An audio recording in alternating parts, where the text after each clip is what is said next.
কিভাবে আপনি বুঝবেন যে প্রিয়জনের কাছে আপনি সস্তা হয়ে গেছেন?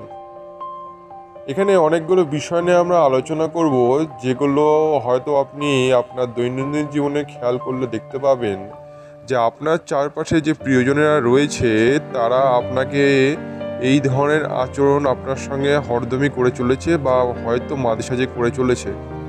সেক্ষেত্রে আপনি বুঝে নেবেন যে প্রিয়জনেরা আপনাকে সস্তা ভাবছে। তাই অবশ্যই এই নিয়মগুলো পালন করে চলুন, যাতে আপনি নিজেকে নিজের জায়গায় প্রতিষ্ঠিত রাখতে পারেন, আপনার প্রিয়জনদের কাছে নিজেকে প্রতিষ্ঠিত রাখতে পারেন। সুতরাং আসুন শুরু করা যাক। আপনাকে কারণে বা অকারণে প্রিয়জনেরা ব্যস্ততা দেখাবে। আপনার ফোন রিসিভ করতে এবং মেসেজে রিপ্লাই দিতেও দেরি করবে। আপনার ব্যাপারে উদাসীনতা দেখাবে। আপনার মাথার উপর থেকে ভালোবাসার হাতটা সরিয়ে নেবে। আপনাকে আগের তুলনায় সহযোগিতা করবে না। এক কথায় আপনাকে আর ভালোবাসবে না। আপনাকে খুব একটা পাত্তা দিতেই চাইবে না। আপনার সাথে এমন ভাব নিয়ে কথা বলবে এবং এমন অহংকার দেখাবে যে আপনি নিজেকে খুবই ছোট মনে করবেন। এক্ষেত্রে আপনার করণীয় কি? প্রথমত, কারো কাছ থেকে জোর করে পাত্তা পাওয়ার চেষ্টা করতে যাবেন না। সে যেই হোক না কেন, কারো কাছে নিজেকে সস্তা করবেন না।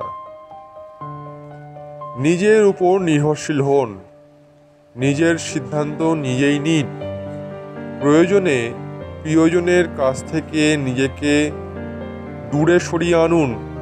এমন আচরণ করুন যেন প্রিয়জন আপনার সম্পর্কে উচ্চ ধারণা পোষণ করে। কেউ ব্যস্ততা দেখালে তার সাথে যোগাযোগ কোনো প্রয়োজন নেই। কথাবার্তায় কেউ অসংলগ্ন আচরণ করলে তাকে খুব একটা পাত্তা দেবেন না। কারো প্রিয় হওয়ার চেষ্টা করবেন না। নিজের মতো থাকুন এবং নিজের পথে চলুন। নিজেকে সর্বদা ব্যস্ততা রাখুন নতুন কোনো দক্ষতা শেখার জন্য, নিজেকে নতুনভাবে উপস্থাপিত করার জন্য, নিজেকে আরও উন্নত করে তোলার পিছনে নিজের সমস্ত কিছু ব্যয় করুন।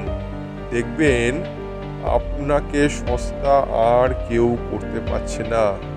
আপনি নিজেকে একটি মূল্যবান হীরের মতো চকচকে বানিয়ে ফেলেছেন। সেই হীরের আলোর রোশনাইতে সমস্ত সস্তাপন, সমস্ত কিছু দূরে সরে যাবে। তখন আপনি নিজের দক্ষতার আলোয় নিজেকে এত বেশি পরিমাণে আলোকিত করে ফেলবেন যে আপনার দাম একটি হীরের থেকেও কয়েক কোটি টাকা বেশি হয়ে দাঁড়াবে। সুতরাং বুঝতে পারছেন যে আপনার কি করা উচিত। আজকের ভিডিওটা যদি আপনাদের ভালো লেগে থাকে তাহলে অবশ্যই লাইক, শেয়ার এবং সাবস্ক্রাইব করবেন। পাশে থাকা বেল আইকনটি প্রেস করবেন যাতে সহজেই আপনার কাছে পরবর্তী ভিডিওগুলো পৌঁছে যেতে পারে। আমাদের সঙ্গে থাকবেন, সাবস্ক্রাইব করবেন, লাইক এবং শেয়ার করবেন। আজকের মতো বিদায়। সবাই ভালো থাকবেন, সুস্থ থাকবেন। ধন্যবাদ।